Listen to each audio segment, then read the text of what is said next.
السلام علیکم ورحمۃ اللہ وبرکاتہ۔ عزیز بچوں، امید ہے کہ آپ خیریت سے ہوں گے۔ چلیے آج کا سبق لے کر کے ہم آئے ہیں 10ویں کلاس کے جو بچے اس سال ایگزام دیں گے، جو آئندہ بھی ایگزام دیں گے، ان تمام بچوں کے لیے جو ہے یہ ویڈیو ہے۔ ہم بات کرتے ہیں کہ اردو کے اندر درخشی سے جو سوالات آتے ہیں، جو آبجیکٹیو وغیرہ آتے ہیں، بس اسی سلسلے میں بات کرتے ہیں آج انشاءاللہ۔ یہ ہم objective type 1 liner objective type ہم نے بنایا ہے سوال، اور اس میں اس کے جوابات بھی دیے ہوئے ہیں۔ چلیے ہم دیکھتے ہیں کہ آج کے سبق میں، اور ہر سبق کے لیے الگ الگ ویڈیو انشاءاللہ اپلوڈ کی جائے گی۔ تو آئیے پہلا سبق آج ہمارا کیا ہے؟ حمد ہے۔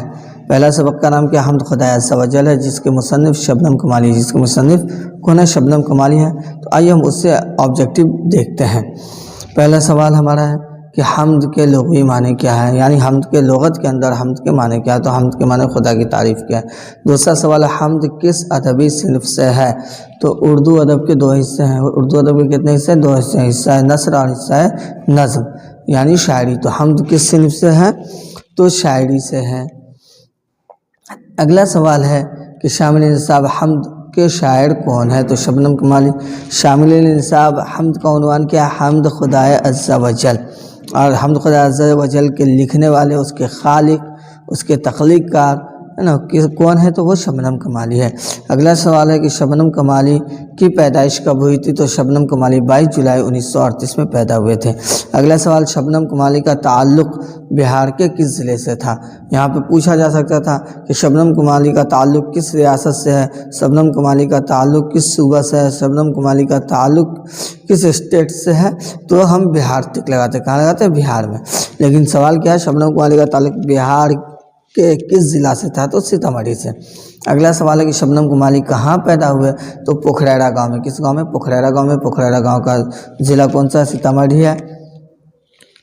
اس کا اگلا سوال ہے کہ شبنم کمالی کا اصل نام کیا ہے؟ تو شبنم کمالی کا اصل نام مصطفیٰ رضا ہے۔ اگلا سوال ہے کہ شبنم کمالی میں شبنم کیا ہے؟ شبنم کمالی میں شبنم تخلص ہے۔ بچوں یاد رکھنے کی چیز یہ ہے کہ سوال یہ بھی پوچھتا ہے کہ تخلص کسے کہتے ہیں۔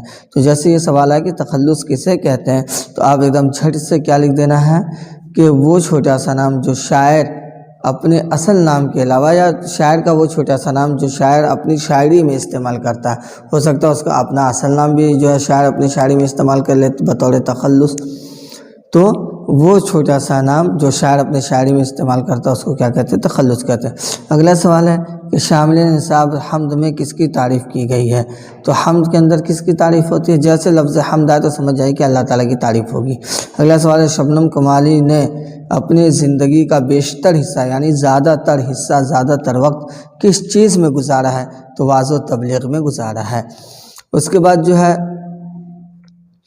اگلا سوال ہمارے سامنے ہے، کون سا ہے کہ شبنم کمالی، اگلا سوال ہے کہ ابو بکر، عمر، عثمان اور علی رضی اللہ عنہم اجمعین کو کیا کہا جاتا ہے؟ یعنی حضرت ابو بکر صدیق رضی اللہ عنہ، حضرت عمر فاروق رضی اللہ تعالیٰ عنہ، حضرت عثمان غنی رضی اللہ تعالیٰ عنہ اور حضرت علی رضی اللہ تعالیٰ عنہ کو کیا کہا جاتا ہے؟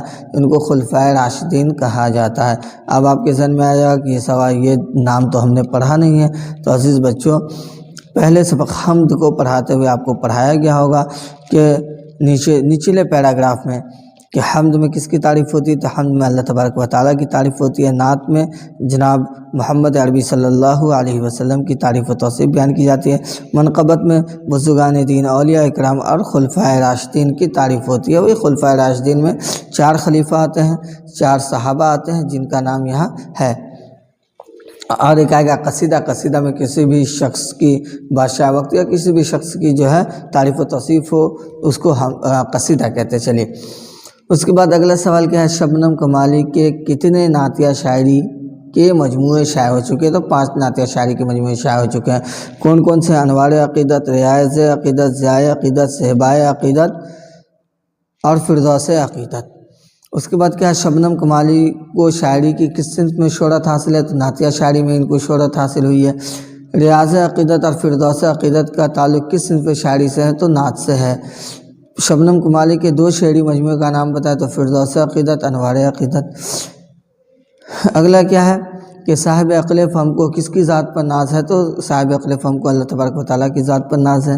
اس کے بعد اگلا سوال ہے کہ باب فیض سے دونوں جہاں کو کیا ملتا ہے، تو عزیز بچوں باب فیض سے دونوں جہاں کو رزق ملتا ہے۔ اس کے بعد اگلا سوال آتا ہے ہمارے سامنے کہ شاعر کو ظلمت دہر میں کس چیز کی تلاش ہے، تو شاعر کو ظلمت دہر میں نور سحر کی تلاش ہے۔ اس کے بعد اگلا سوال آتا ہے شعر میں کتنے مصرے ہوتے ہیں، یعنی ایک شعر کے اندر کتنے مصرے کتنی لائنیں ہوتی ہے، تو بچوں 2 مصرے ہوتے ہیں، یعنی 2 لائنیں ہوتی ہے۔ اس کے بعد کیا ہے بزم کائنات پر قدرت خاص کا کیا ہے، تو بزم کائنات پر قدرت خاص کا عکس ہے۔ اس کے بعد اگلا سوال جو ہے ہماری اسکرین پہ آ رہا ہے، کون سا سوال ہے کہ مدح اور ہجو کا تعلق کس صنف شاعری سے ہے۔ مدح کے معنی تعریف، ہجو کے معنی برائی، تو دونوں کا تعلق جو ہے قصیدے سے ہے۔ جس نظم کے اندر خدا کی تعریف بیان کی جائے اسے کیا کہتے ہیں، تو آپ کو پہلے بتایا کہ جس نظم میں اللہ تبارک و تعالیٰ کی تعریف ہو اس کو حمد کہیں گے۔ نعت میں کس کے لیے مدحیہ اشعار بیان کیے جاتے ہیں، یا ایسی نظم جس میں نعت میں کس کے لیے مدحیہ اشعار مطلب تعریف و توصیف کے اشعار بیان کیے جاتے ہیں، تو نعت ایسی نظم کو کہتے ہیں جس میں آقا انعامدار تاجدار مدینہ محمد عربی صلی اللہ علیہ وسلم کی تعریف و توصیف بیان کی جاتی ہے۔ تو جھڑاک سے آپ کو کیا لکھ دینا، حضرت محمد صلی اللہ علیہ وسلم کی تعریف، جس میں نعت میں جس کے لیے مدحیہ اشعار پیش کیے جاتے ہیں اس کا نامی کیا ہے، حضرت محمد صلی اللہ علیہ وسلم۔ چلیے اگلا سوال ہے کہ جس نظم میں اولیاء بزرگان دین صحابہ اکرام کی خوبیوں کا ذکر ہو اسے کیا کہتے ہیں، منقبت کہتے ہیں۔